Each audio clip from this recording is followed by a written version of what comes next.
just your typical college basketball game here tonight. Nothing odd that happened at all, but listen, I think that we talked this week about, as a coach, you're concerned about obviously the opponent you're playing, and you're also concerned about you know, your preparation after finals.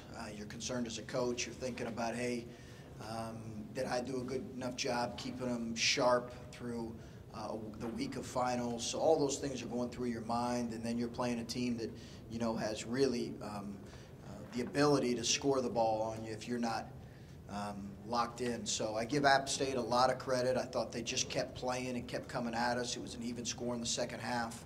They just kept coming.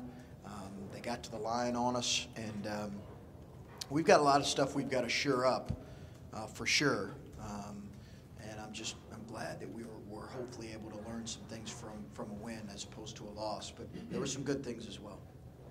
Chris, I guess the emergency ended up being kind of a minor thing, but before you knew that, what was it like when you guys were walking off the floor and in the locker room? Well, I'd never experienced that before, and you know, I've played in some wild places too. You know, some holes in the wall coached, excuse me, in some places that you think, hey, something like that might happen, but I've never experienced that. I think first and foremost, you're concerned. Hey, is everybody, our fans, are they at risk?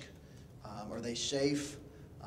Our players, you know, you're thinking about, are your players, you know, safe? And what's, you know, so you almost for a minute think a little less about the game.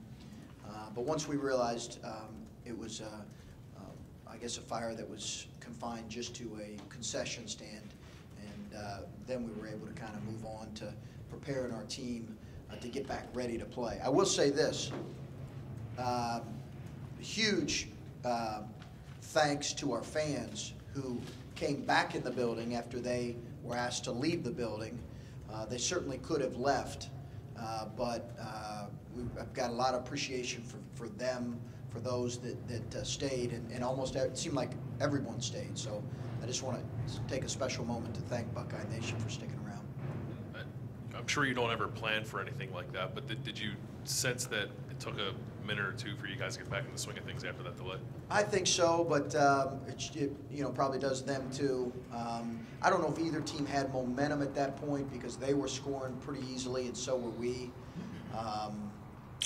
So, you know, I don't know. I think that's a good question. It's a good question. I don't know if either team was at advantage. I was just worried about, you know, you're always concerned about the first couple minutes of halftime. After halftime, start the game, what's our approach going to be? So you kind of had to recycle that a little bit just 3 minutes into the second half. Chris, Quedas had to play there late in the first half, dove on the ball, and you guys got out to a nice fast break. Just before that, the offense seemed to be maybe a little slow at times or not as functioning as it was after that. I'm just wondering if there was maybe a sense on the bench that kind of lifted you guys on offense. I think it did. I think it did. Yeah, I don't think we were moving super well offensively. Just we weren't moving. Our bodies weren't moving for whatever reason, and I got to look at it. And the ball probably wasn't moving as much as we would have liked in the first half. It was a combination of both. So we got to work on that. We got to work to fix some of those things. But that was a really big play. That was a really big play. I think it resulted in JT's dunk. Is that right? I think Andrew Dockage made a nice play, not to go up and throw up a layup that was about to get blocked. He made a really nice play there. Really nice play. But it all started with Quedas being the first to the floor. And I think that hopefully, you know, that's an expectation for an older guy to do that. It's an expectation for all of our players to do that. I don't think we did that every time tonight, which was disappointing. But that was a really, really special play.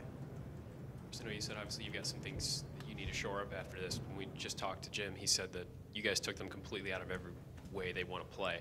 I wonder why you were able to be as effective as you were. I mean, they were 3 of 19 from 3, and I know, like you said, they traded baskets there in the second half. But why do you think he felt that way? I guess. Yeah, that's a good question. I'd like to ask him because I think he does a really good job with this team, and they're hard to guard.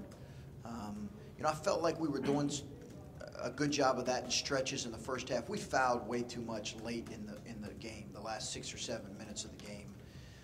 And we have to do a better job of being more disciplined with not fouling in those situations. I think our guys are aggressive. We've got an aggressive group. Listen, I really believe this. It's not just something coaches say. If we are not, if our identity is not making it hard for teams to score on us, then we're going to really struggle this year. We're going to really struggle. So I think we just have to continue. Our guys have to continue to embrace that. And then, Mike, you got Micah back a little bit, and Kyle was back. Did you get as much as you thought out of them? Yeah, I just told Micah and Kyle. I said, hey, I'm not going to be able to play. I don't feel comfortable just throwing you right back into the minutes that you had before. I don't know that it was fair to either guy. Micah did say his ankle was feeling as good as it's felt, and I would expect that he'll play more on Tuesday. Kyle probably played a little more than I anticipated to play just because Caleb got in a little bit of foul trouble. Okay. Coach, Okay. Coach, you mentioned Quedas' play, but I think overall the whole game he put together a pretty good defensive game. I think he had 4 steals, 3 blocks. Just maybe your message from him last game, do you see it carrying over in practice as well? Because obviously it carried over into today's game, his effort on the defensive end. Yeah, I think he was very active at times, and his ability around the rim to chase balls down and just get a piece of balls is critical for our group. It's really critical. So I feel really good about that. He got post-sealed a couple times, but yeah, listen, I just think with Quedas and JT, those guys are so much about the right stuff right now, and it's really a lot of fun to coach them. I know we're going to experience a lot of, some rough moments, but I think he's really embraced the idea that we have to be, if we're going to be good, we've got to be good defensively, and he's got to lead the way with that. Your team seems to show more want to hustle, dive on the floor, get the ball like the play you described. Was there an edict early on? Was there this is non-negotiable?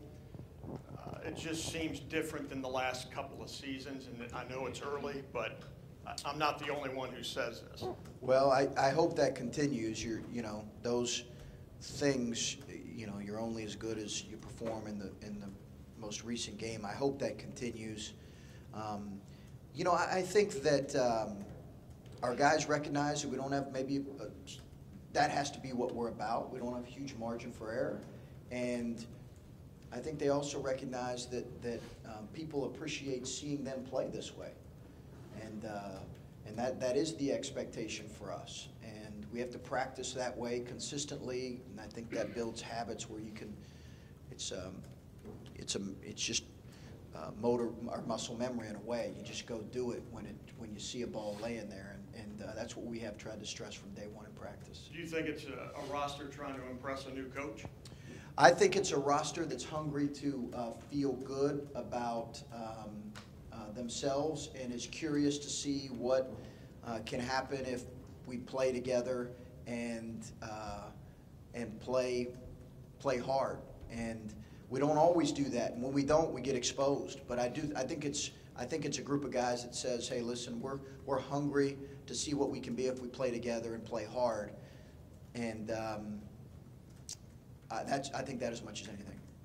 Coach, you want to say anything about the graduates tomorrow? I do. I mentioned in the press conference yesterday, but thanks, Dan. But I did huge congratulations to Jay Sean Tate and Quedas Bates-Diop and their families who were all here watching them tonight and going to be a part of a big and special day tomorrow. We're actually practicing early so they have a chance to spend graduation and then on with their families. They have a terrific degree that they earned from a great university, and I'm just really proud of them and look forward to being there with them. Okay. Thanks, everybody. Anything